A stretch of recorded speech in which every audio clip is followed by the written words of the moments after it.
Следующий доклад из далекой Калифорнии. Это Jemuel Young, Senior Software Engineer из компании Netflix. Я забыл сказать, что перевод у нас, синхронный перевод обеспечивает компания Linguista. Большая благодарность им за помощь и за профессиональный перевод. Я думаю, что многие из вас скажут им спасибо. Окей. Hi, Jem. Where are you? Almost here. Okay. What is that?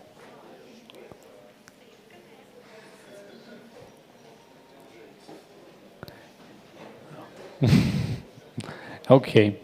So can you hear me, Jem?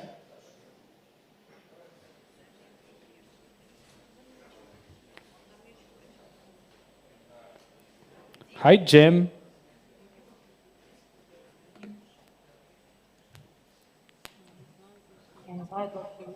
Hello. Hey. How are you?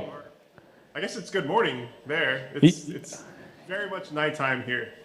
And what's the time in California now? It is 10:11 p.m. 10:11 p.m. What is that, 2200? So it's 12 p.m. 12:11 p.m. here in Tomsk. It's not early morning, but still morning. So where is your cat from the avatar? It was supposed you would have a joint speech with this cat.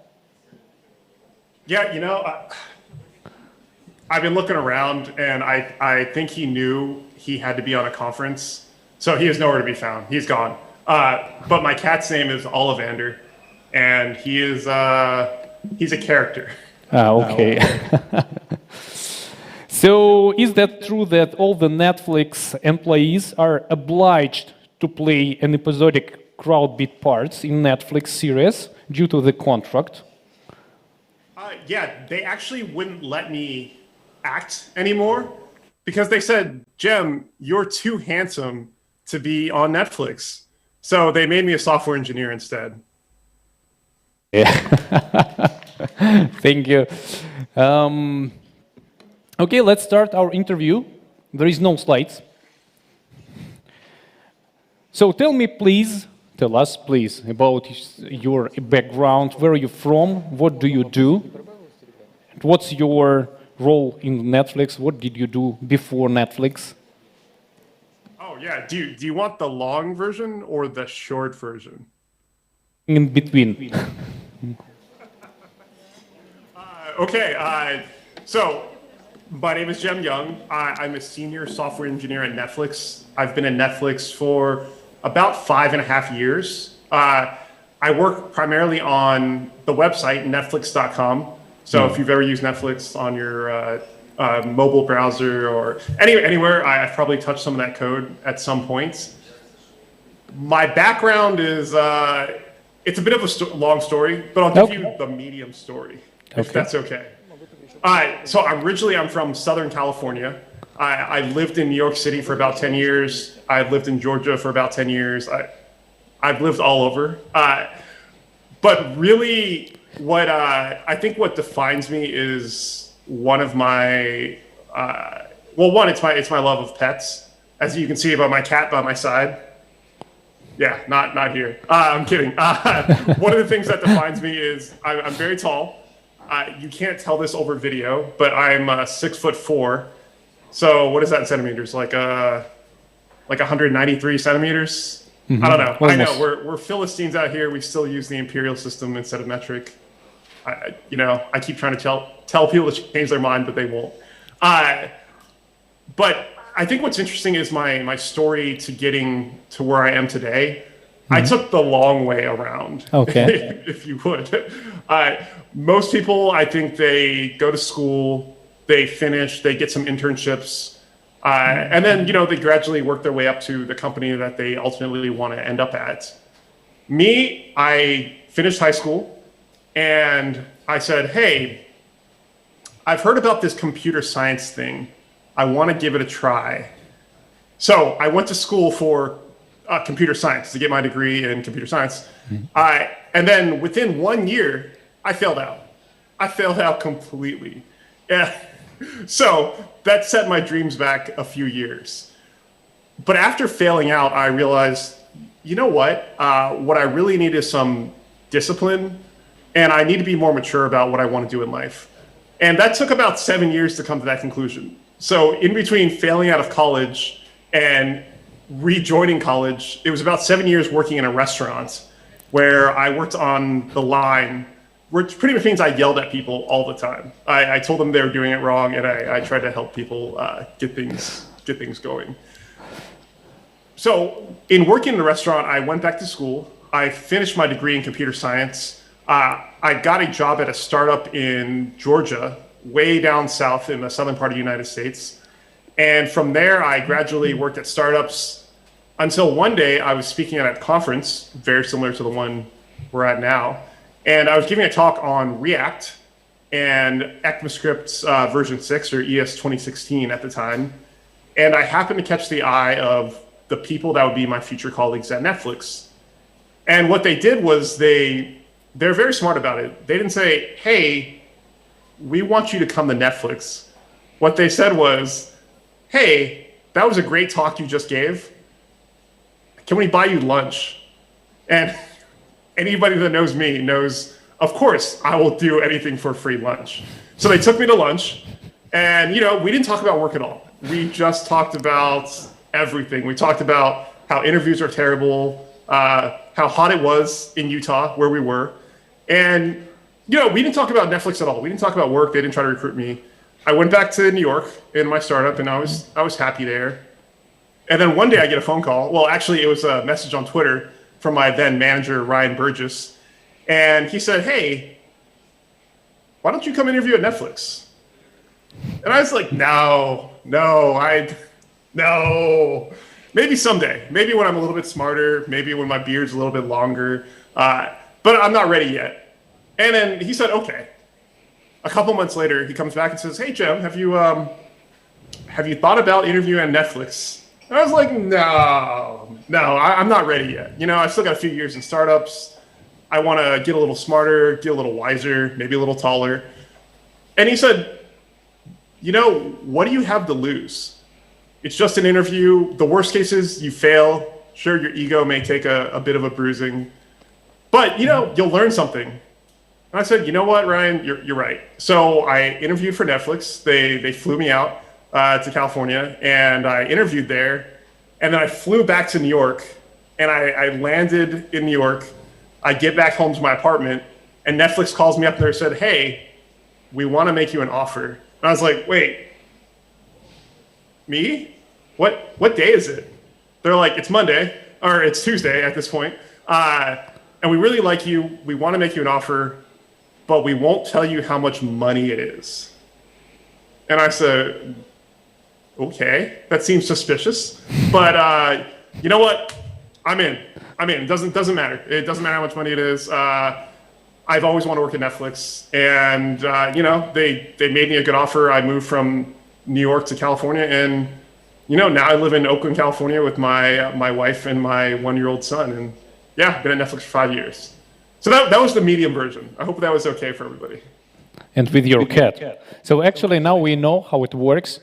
The working way how to hire you in Rubius. So yeah, when I will be in the US next time, I'll just buy a free lunch and we'll discuss all the details with you. It's that easy. There's really no trick to it. I don't know why more people don't use this route. A very good trick. Okay, the next question is, what's one of the hardest problem you have ever had to solve at Netflix? Ooh. The most. That's a good one. I've solved a lot of hard problems. I've created a lot of hard problems. Okay, so for this one, you're going to need a little bit of background or context about how Netflix operates. Okay. So for those that don't know, we've been talking about Netflix, but Netflix is a streaming video company. We produce originals. We also stream a lot of videos. We have over 200 million members in 190 countries around the world. So naturally, somewhere in there, there's some hard problems. But one of the secrets to Netflix's success is, I like to think, is the culture, for one. But technically, a lot of it comes down to the microservice architecture that Netflix employs. So I'm sure lots of people have covered microservices already, but just in case they haven't, microservices are the concept of, instead of a large monolith, so when you think monolith, you think one massive stack of something, say Django with Python, or Rails for Ruby, or even a large Java application. Instead of one monolith, it's a bunch of tiny services instead. So a lot of tiny node services, Java services, Python, kind of any sort of language you can think of, we probably have some sort of microservice running that. The benefits of the microservice architecture are that every team can make its own architectural decisions. So if I want to push a change, I don't have to tell the other, couple thousand engineers at Netflix what we're about to do. We can just do it on our own. If we want to switch from React to, I don't know, Angular, we can do that, and it's no problem because we own our own service. So essentially, every team at Netflix is kind of its own company in the way that they run things, as long as they provide a common API. That's probably the good thing you've heard about microservices. Everybody on Twitter and LinkedIn and whatever popular social media application you're on will tell you about how great microservices are, right? Yeah. I can't see the audience, but I'm assuming they're nodding along with me. Yeah, microservices are great, Jem. I'll tell you about the downside of microservices. It's instability. So the idea that every team is pushing its own code to its own server and its own system means that you've just increased the number of bugs by quite a bit. So instead of one massive stack of bugs, there's an even larger stack of bugs instead. So this was a problem. What was happening is, in our development environment, most people have a development environment where you push all the code and it gets aggregated with the code from other people's changes. And then we test them out using end-to-end tests and other sort of testing just to make sure the code is stable before we ship it out to production.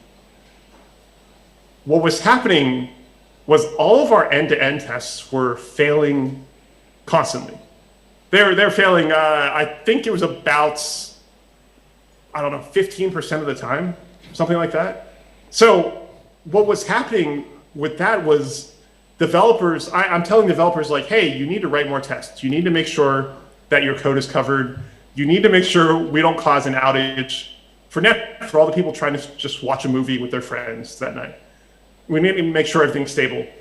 And they're like, yeah, Jem, we know you're always preaching, write more tests. But we're writing all these end-to-end tests, and they're super unstable to the point where if they fail, we don't even check them anymore. They just fail and nobody looks into it because they're like, oh, it's not me, it's the architecture, it's the system itself that's causing a lot of issues. So this was a problem because I can't tell people to write tests and at the same time they're unreliable so that nobody wants to write tests anymore. So my manager, what he did was he tricked me. He said, Jem, we've got a problem. I'm like, okay, we have a lot of problems. Which one are you talking about today? And he said, well, it's a problem that about 4 or 5 other engineers have tried to solve, and they couldn't do it.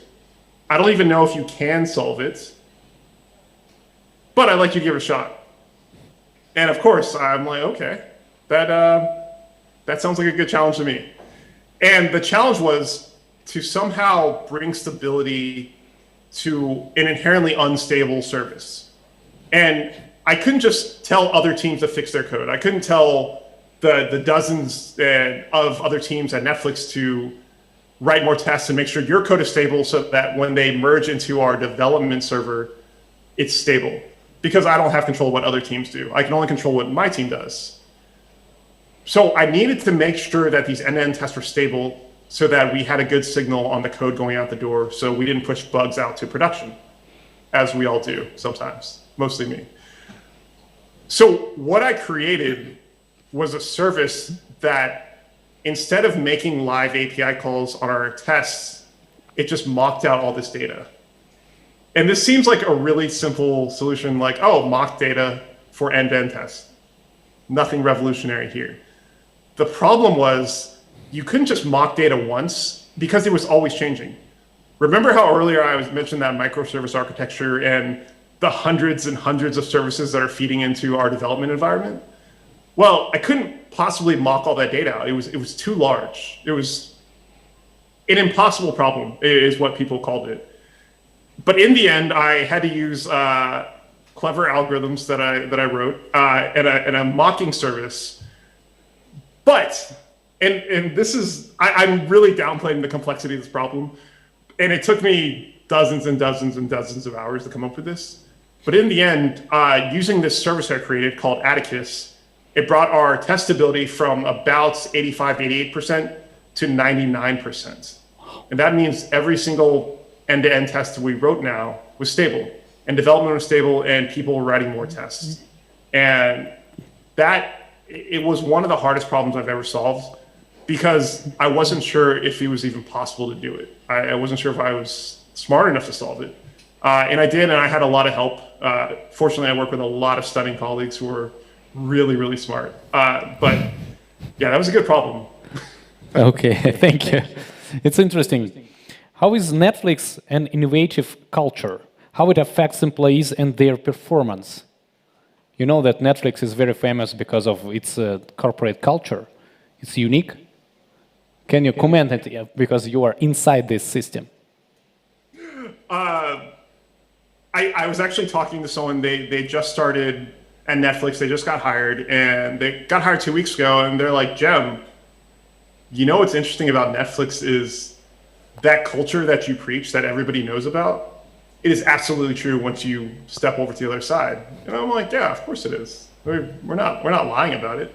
I'm glad you brought up the culture, because to me, beyond technology, beyond being one of the leaders in streaming video, it's the culture that defines Netflix and makes the company what we are and how we operate.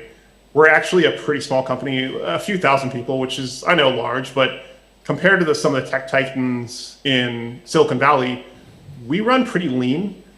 And one of the ways that we stay innovative and we stay curious is we encourage decision-making by employees.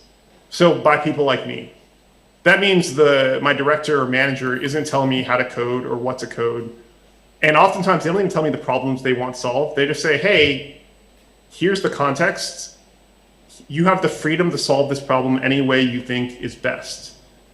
And then when you multiply that idea by a couple thousand engineers, what you have is this really stable system, and that creates an innovative culture that we can keep iterating quickly without having to pass that back up the chain.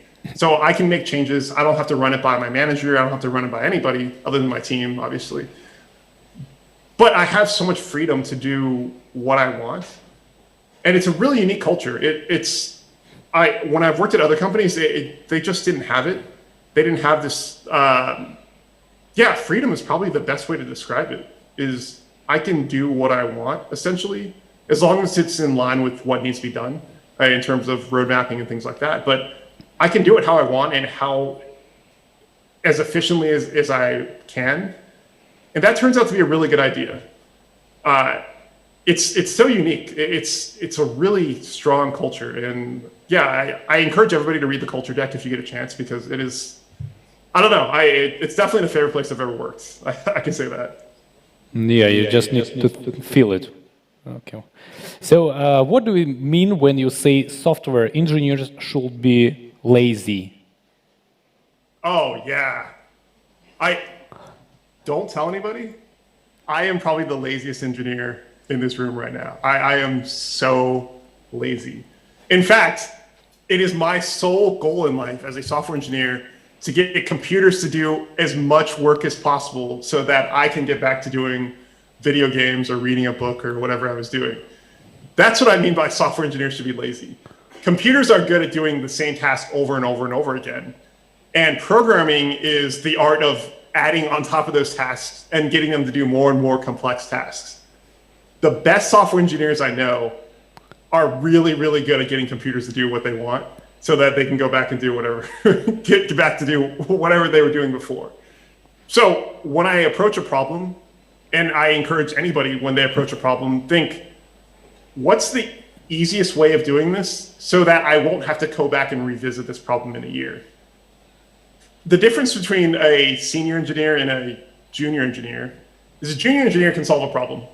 A senior engineer and junior engineers can both solve a problem. In my mind, a senior engineer will solve a problem so that it doesn't come up again. It is solved in a really scalable way, but with as little amount of code as possible. Versus, oftentimes I see junior engineers and they just like, oh, I copied and pasted an answer and it works, the problem's gone now. But a real lazy engineer will solve the problem and then never think about it again because it solved so well and not introduce new problems. And I truly believe the best software engineers are the laziest engineers. So the hardworking engineers, they are not good engineers. This is the summary. So it doesn't mean you don't work hard. It means you work hard and then you stop, rather than continually working hard, solving the same problem over and over again. Solve it once and then get on with your life. Okay, so good engineers should just drink smoothie and watch as a computer just work. Oh, yeah. Yeah, I mean, if at all possible, isn't that the secret to life? Isn't that why we're all here, trying to become a little bit better software engineers so we can do that? Okay, so let's talk about a career path at Netflix. I've heard Netflix only has one title for engineers, senior software engineer. How does career development work there? Yeah, that is true. There is only one level of engineer at Netflix, and that's senior software engineer. I'll talk about the pros and the cons. The pro is when you sit down at a table and you're in a meeting for a project, it doesn't matter if you've been there at Netflix for 10 years or you just started a week ago. Your opinion has the same weight as everyone else's, which I love. There's no, oh, well, Jem, he's an architect, so we're going to listen to what he says more than what this other person says. It's not like that at all. It's purely democratic. We all have an equal voice because we all have the same title. The downside is when you think about careers, it's really hard to measure your progress in terms of, am I making progress up the career ladder? Am I moving towards whatever my ultimate goal is, whether that be principal software engineer or engineering manager or whatever it is, how you define success. It becomes a little more murky when there's no visibility into like, oh, I'm a level 4, now I'm a level 5, now I'm a level 6. Instead, 5.5 years at Netflix, I'm still senior software engineer. So the way I think about career development at Netflix is in terms of impact. When I first started, I was building web pages and closing bugs. This is the same thing you all probably do in your day-to-day. As my impact grew more and more, I saw that I can have more impact by not coding, which is a weird thing to say, and it's a weird departure from software engineering. But instead of me coding directly, I could help influence other people to code a certain way or code more efficiently. Or even something like making tests more stable makes everyone more efficient because they're not taking the time to look at these failures. And increasingly, I see in my time at Netflix, that's when my career is being more impactful, is guiding larger efforts and helping other people become better engineers. And that's much more, a much better path for growth than just me coding more and more and more. Okay. So do you think software engineers need computer science degrees from your opinion? Oh, you want to get like a little bit of drama going. Yeah. Because you told such interesting story about your life. That's interesting. Your opinion, honestly. My honest opinion, no. I don't think modern software engineers need computer science degrees. And I say this, I have a computer science degree, so I feel like I can make this call. For me, a computer science degree helps with the fundamentals like data structures, operating systems, space theory, things like that. However, it wasn't practical. It was all foundational knowledge. I think what a computer science degree provides is that solid foundation that you can agree on. But really, in the real world, what helps is getting that first job and getting that second job. And I don't know if some of you remember this, but the first job is always the hardest one because that's the one where you have no experience. You have nothing on your resume. You don't have any major projects, and you've probably never built something that was making money or would make money in the future. So that first job is really, really difficult to get, and that's what I think a computer science degree offers. That said, it depends on which field you want to go into.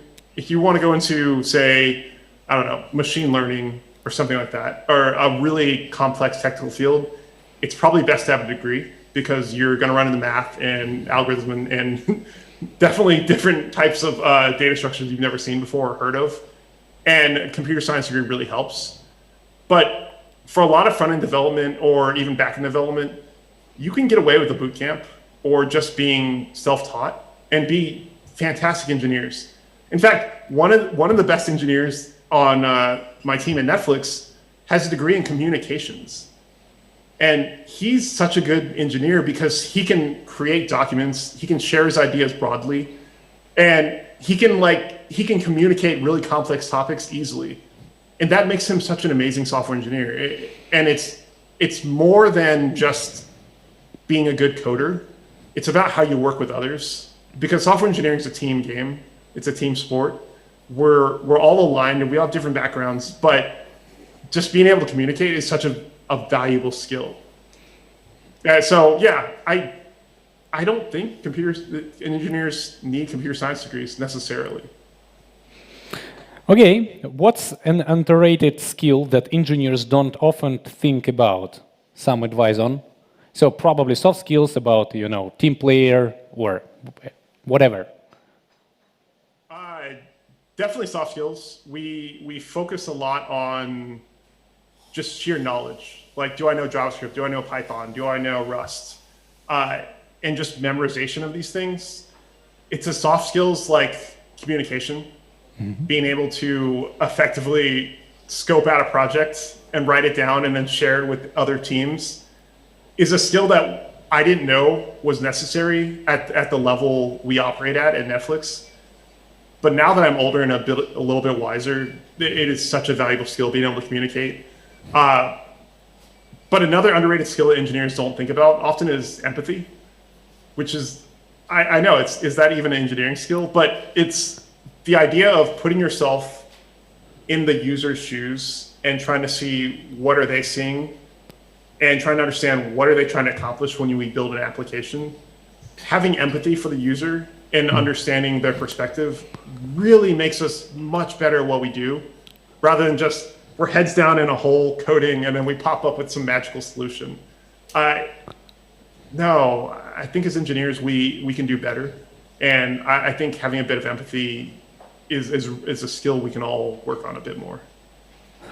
That's interesting because usually techies, they are like more introversive and they can speak only with computers, and that's it. It's a good software engineer.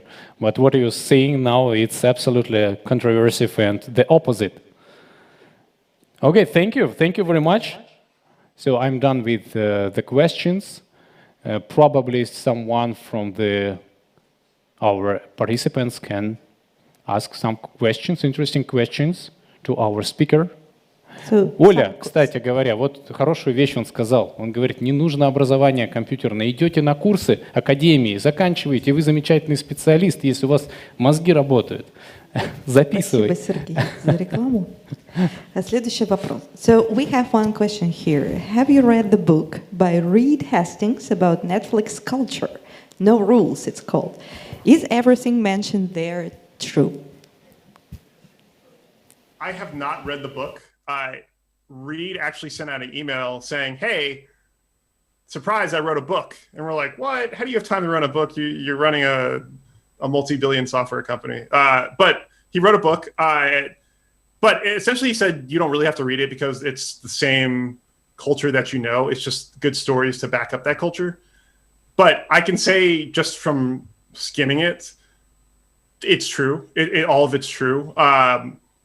People, when they join, often don't believe that the culture is true of being candid, having a lot of freedom to do kind of build things how you'd like actually works, but it does. It's funny when you trust people to do the right thing, it turns out they probably will if you give them the right responsibility and you trust them enough. So yeah, from what I hear, it's an excellent book and it encapsulates Netflix culture quite well. Here we really like the book. In Rubius, it's one of our favorite. Yeah. So, one more question. Are there any automated tests? What tests do you use or which testing tools do you use? Yes. So just like really quick about Netflix platforms, there are many platforms Netflix is on. Most people probably use one or two, but really it's a really broad spectrum of platforms. So there's computers, so web browsers. There are gaming devices, so Xboxes, PlayStations. And then there are TVs. There are streaming sticks like Roku's. There are pretty much any way you can think of watching Netflix. There's probably a way to do it. I've seen people watching in their Teslas. Apparently that's a thing. I didn't know about that. Needless to say, of all these platforms and all this complexity, at any given time, at this very moment, there are probably thousands of tests running, right this minute as we speak, even though it's 10 o'clock at night in California. In a given day, there are millions and millions of tests being run across all these devices. I can speak specifically to the ones that are on my team. So those would be tests for the web on Netflix.com. We use a custom wrapper on WebDriver. I think it was created by Google, but we have a wrapper on WebDriver and it's custom that we wrote for our needs. And those are running end-to-end tests constantly. Our unit tests are written in Jest because we use a lot of React. And then my team actually just wrote a custom tests wrapper that tests our API endpoints. And between that, we have pretty good coverage of our code. So yeah, we run a lot of tests. Thank you. Thank you very much. How many people are there in your team? So my immediate team is about 4 people. I work on infrastructure side, essentially UI infrastructure. I support the engineers writing A/B tests and things like that for Netflix.com. So it's about 4 people. My broader team is about 30 people, I would say, 30 engineers. So one more question. Oля, please, I'm just interested. Could you tell a bit about A/B testing at Netflix? Because it could have some interesting approaches because of its workload and... Yeah, I like to sum up A/B testing as, and when people ask why I do it, and I always say, because your opinion doesn't really matter. And I love saying that because people's reactions are like, how dare you, sir? My opinion is, I'm very smart. I went to a lot of schools and things like that.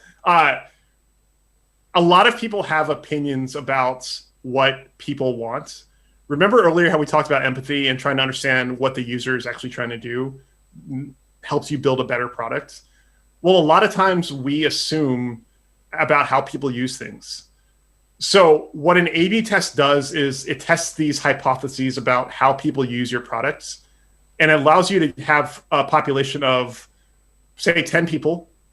5 of them are going to get the blue button, and then the other 5 are going to get the red button. And then at the same time, we let all the traffic through, and then we see which population clicked on the button more. And that's essentially an A/B test. A is the blue button and B is the red button. And then you take that concept, this A/B, and sometimes it's C, D, E, F. There's a lot of cells. Cells are just variants of a test. And we run them against a lot of our traffic. And that way, the assumptions that we make, which is if I make the button blue, people will click on it more. We can test that. It's not just some product manager or designer's opinion. We have real data to back up the things we believe in, or the assumptions we're making. So over time, it turns out if you A/B test enough and you have the right traffic and the right data and a lot of smart people to build this system out, so you have confidence in it, you can build a really performant system that works well for everybody because we've tested it out. And that means anytime we have a new idea, we want to say, rewrite the entire website in some brand new framework, whatever the newest thing is. We can run an A/B test against the old version and the new version. We find out, are there any hidden performance issues? Did we miss something in this refactor? A/B testing is incredibly powerful. It's such a useful tool. However, I'll say this, it is more complicated than people think. It's more complex than it looks like. There's a lot of factors you have to consider, like bots. What kind of user is this? Is it a valid user or not? You have to be able to clean your data properly. You have to do a lot of math that frankly is beyond me. So it's not so easy just to say like, oh, I'm going to A/B test. You have to build an entire system. And we have an entire teams at Netflix that all they do is build the system so that engineers can do A/B testing. But at the core, running tests and getting data is fundamental to Netflix culture and how we create everything. More questions we have here. So, do you work overtime? How do you keep the balance between work and the family? No, I do not work overtime. I don't believe in working overtime. Like I will if I have to. No, I would say we have an amazing work-life balance. Some of the benefits are we have unlimited vacation. So I can take off time whenever I want, whenever I need. If I feel burnt out a little bit, I can just take a break. It's really nice. No one checks. No one asks questions. You can just do it. We have a year of paternity leave and maternity leave. So if you have a child, you can take off a year of work and then come back if you so desire. When we had our son last year, I took off about 3 months. And then I started getting bored. It was the pandemic, so we were all stuck at home. So actually, I wanted to go back to work, but I had a year. But overall, it's a very healthy balance. Essentially, it's work until your job's done, and then you can go home. And if you can get your job done in a few hours, then you do that and you go home if you want to, or you can work on something else. But you kind of run your own schedule as long as you deliver for your partners. So yeah, it's a very good work-life balance, I'd say. Very cool, incredible. Which tools do you use for task tracking? For test tracking? Yeah. How do you track the tasks? That's just it's an in-house solution we developed because there are a lot of tests and a lot of different teams writing tests, and we just report to a common dashboard in a common format. I don't think any of it's open source because it's so tied into our systems here, it just wouldn't make a lot of sense. That's one of the most common things people always ask is like, is it open source? And Netflix does open source a ton of stuff. Atlas, Zool, I'm probably missing out a bunch of them, but there are a bunch of really useful tools that Netflix does open source. So I think it's in the Netflix open source repo. But yeah, not all of them, unfortunately. We just honestly don't have the time sometimes. Mm-hmm. What are other approaches to determine what programming level does a developer have? Junior, middle, senior? How do you track it?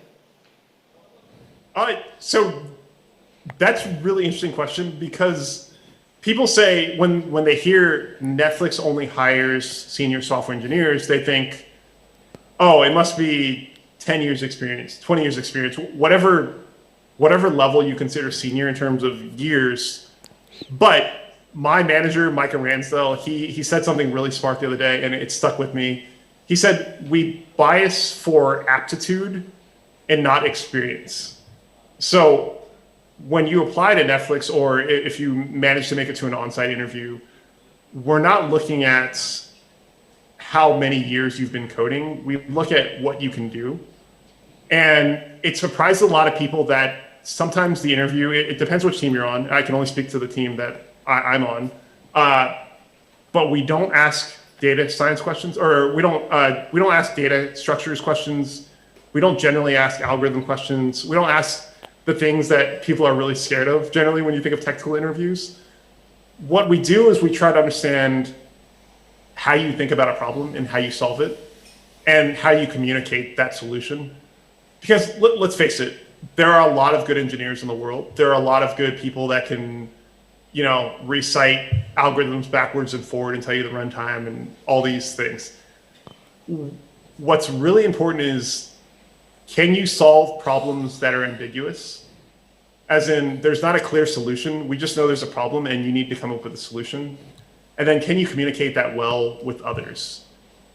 And in the culture deck and in the no rules book, it says it a few times, but we don't hire brilliant jerks. That is, we don't hire people who are really smart and really intelligent and probably have PhDs behind their name necessarily, but who aren't pleasant to work with and who aren't good peers and who don't respond well to feedback. What we do is we hire engineers who are mature adults, who are intelligent, but are also empathetic, and they know how to solve problems they haven't necessarily seen before. And when I tell people all this, they're like, so how does this help me get a job at Netflix?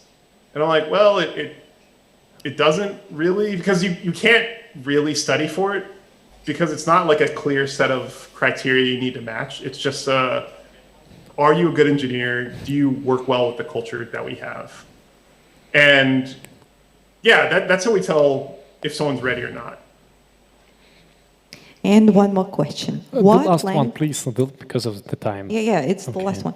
What language do you prefer, Java or JavaScript, and why? Oh, come on. That's not fair. You could go on my Twitter profile and see which one I prefer. I was raised in Java, going in school. That's what we learned. And then I learned about this language called JavaScript, which is nothing like Java. And pretty much I fell in love with it because there's no rules. I mean, there are rules to JavaScript, but compared to other languages, there aren't. And you can do whatever you want, essentially. And I thought, wow, this is pretty cool. I could do this. I can attach this object to this other object and carry it over, and I don't have to declare any of it. So naturally, my favorite language is JavaScript. I'm also a member of TC39. That's Technical Committee 39. That's the committee that makes JavaScript as a language, or it makes ECMAScript as a language. So I'm fairly biased when you ask me what my favorite language is. Okay. Thank you. So you can go to watch another Netflix series before going to sleep. Thank you very much for your time. Thank you for being with us. Thank you all, and maybe I'll be there someday. I would love to speak in front of you. Okay. See you later to discuss about our Siberian sweets gift to you, because I'll just comment on it in Russian. Все наши спикеры работают за еду. Мы им перешлем угощения, сибирские угощения туда, в Америку, чтобы они отведали наших сибирских сладостей. Thank you very much.